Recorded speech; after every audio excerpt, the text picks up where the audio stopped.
नमस्कार साथियों, एक बार फिर से आप सभी का स्वागत है आपके अपने यूट्यूब चैनल अभिषेक एकेडमी में। दोस्तों आइए आज की वीडियो में हम लोग डिस्कस करते हैं कारक यानी कि केस किसे कहते हैं, कारक किसे कहते हैं, कारक के कितने भेद होते हैं, इन सब चीज़ों के बारे में आज की वीडियो में हम लोग समझते हैं। तो आइए शुरू करते हैं। सबसे पहले देखते हैं कि आखिरकार कारक किसे कहते हैं। कारक की बात की जाए तो कारक संज्ञा या सर्वनाम के जिस रूप से उसका संबंध वाक्य के अन्य शब्दों से जाना जाता है उसे ही कारक कहते हैं। ठीक है, क्रिया से जिसका सीधा संबंध हो उसे हम क्या कहते हैं, कारक कहते हैं। ठीक है, फिर अगर आपसे पूछा जाए इन कारक चिन्हों के लिए जो भी निश्चित चिन्ह बना दिए गए हैं, क्या बना दिया गया है, इन कारक के लिए जो भी निश्चित शब्द के लिए जो भी चिन्ह बना दिया गया उसको क्या कहते हैं, तो उसको परसर्ग या विभक्ति कहते हैं।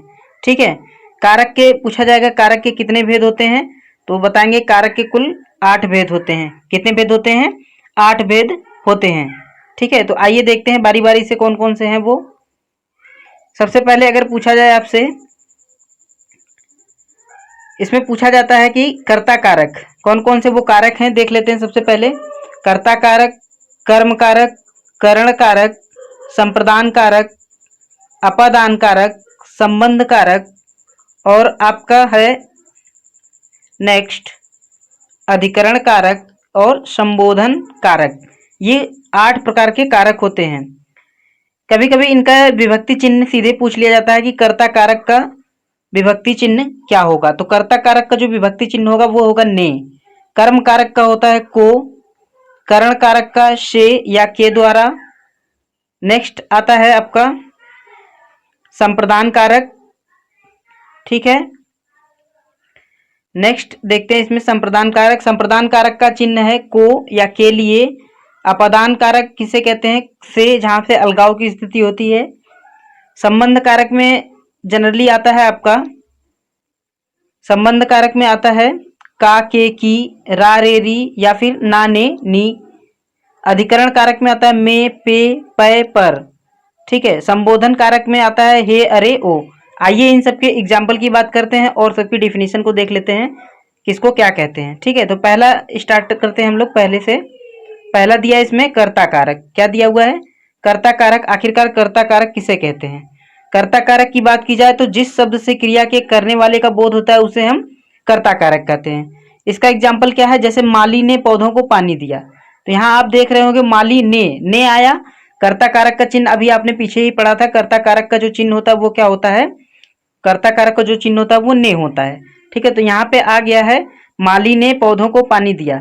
माली ने पौधों को पानी दिया, तो पूछा जाएगा इस सेंटेंस में कौन सा कारक लगा हुआ है, तो यहाँ पे माली ने पौधों को पानी दिया, तो ने है। इससे हमें पता चला कि यहाँ पे ये कर्ता कारक है। ठीक है, इसी तरह से दूसरा एग्जाम्पल है, इसमें देखते हैं कर्म कारक किसे कहते हैं। इसमें तो कर्म कारक की बात की जाए तो जिस शब्द पर क्रिया के कार्य का फल पड़ता है, ठीक है, उसे कर्म कारक कहते हैं।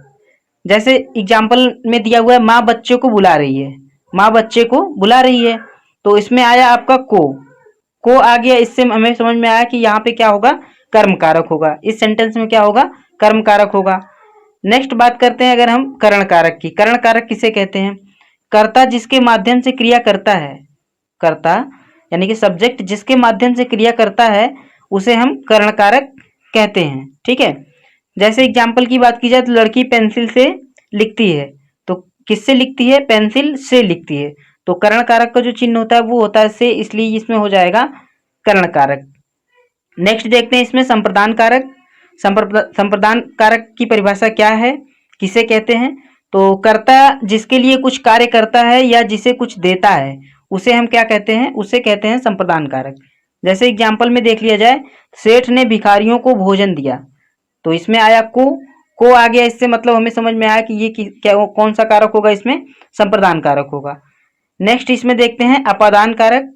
अपादान कारक क्या होता है, संज्ञा या सर्वनाम के जिस रूप से अलग होने का भाव प्रकट होता है उसे हम अपादान कारक कहते हैं। इसका मतलब यहाँ पे ये अलगाव की स्थिति को दिखाता है, कहीं से कोई चीज जो होती है वो अलग होती है। जैसे एग्जाम्पल की बात करें, पेड़ से पत्ते गिरते हैं, तो इसमें से आया, यहाँ से जो पत्ते हैं वो पेड़ से अलग हो रहे हैं, टूट के गिर रहे हैं, तो यहाँ पे कौन सा कारक हो जाएगा, पेड़ से पत्ते गिरते हैं, तो इसमें से आया, इसलिए ये हो जाएगा अपादान कारक। नेक्स्ट देखते हैं हम लोग संबंध कारक। संबंध कारक क्या होता है, तो संबंध कारक की बात की जाए तो एक संज्ञा या सर्वनाम का वाक्य में प्रयुक्त दूसरी संज्ञा या सर्वनाम से संबंध बताना ही क्या कहलाता है, संबंध कारक कहलाता है। एक संज्ञा या सर्वनाम का दूसरी संज्ञा या सर्वनाम से जो भी रिलेशन बताया जाता है उसे हम कहते हैं संबंध कारक कहेंगे। ठीक है, फिर जैसे एग्जाम्पल की बात की जाए, यह मोहित का भाई है, तो यहाँ पे क्या आया, का। इससे रिलेशन पता चल रहा है कि यह क्या है, मोहित का ही भाई है, तो इसमें रिलेशन पता चल रहा है, तो यहाँ पे जो का है वो क्या है, संबंध कारक हो जाएगा। नेक्स्ट बात करते हैं इसमें अधिकरण कारक की। अधिकरण कारक क्या होता है, शब्द के जिस रूप से क्रिया के आधार या स्थान का बोध हो उसे हम अधिकरण कारक कहते हैं। अधिकरण कारक की एग्जाम्पल की बात की जाए तो कपड़े छत पर सूख रहे हैं, तो इसमें क्या आया, कपड़े कहाँ पे सूख रहे हैं, छत पर, तो इसमें आया पर, तो यहाँ पे हो जाएगा, ये हो जाएगा आपका अधिकरण कारक। ठीक है, नेक्स्ट है संबोधन कारक और लास्ट है संबोधन कारक की बात की जाए तो जिन शब्दों का प्रयोग किसी को बुलाने या पुकारने के लिए किया जाता है उसे हम कहते हैं संबोधन कारक। किसी को बुलाया जाए या किसी को पुकारा जाए तो हम वहाँ पे किस कारक का यूज करते हैं, संबोधन कारक का यूज करते हैं। जैसे हे भगवान मेरी प्रार्थना सुनो, तो यहाँ पे क्या है, हे आया, क्या आया, हे आया, तो यहाँ पे ये क्या हो जाएगा, संबोधन कारक हो जाएगा। कौन सा कारक हो जाएगा, संबोधन कारक हो जाएगा। ठीक है, तो फ्रेंड्स कैसी लगी आपको ये वीडियो जरूर बताइएगा। मिलते हैं नेक्स्ट वीडियो में, तब तक के लिए थैंक यू।